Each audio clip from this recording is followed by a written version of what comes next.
here are my bell peppers. And as you can see, I planted them in these strainers that I got from the Dollar Tree.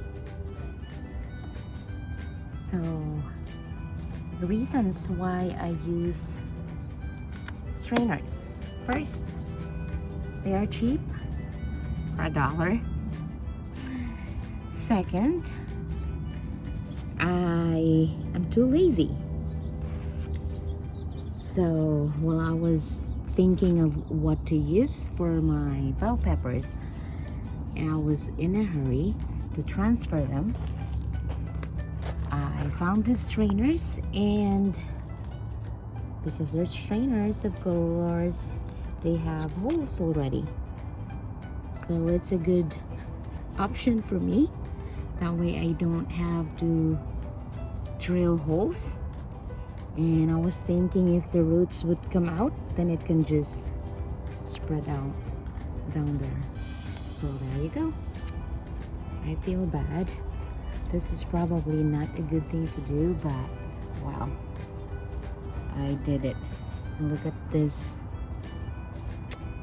one. It's like 2 feet now. 2 feet. They are growing. Well, the others are not growing really well, but this one, look at these. I'm so surprised.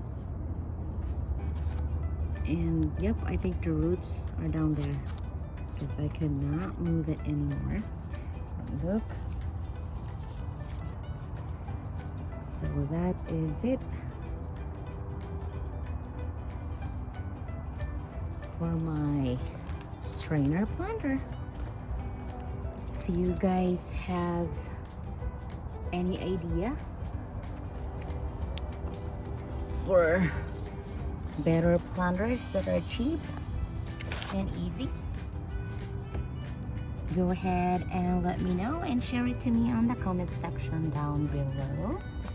And I would love to maybe try it next year. And that is it for today, guys. Just a quick video. Thank you very much for watching. Have a wonderful day. Bye-bye.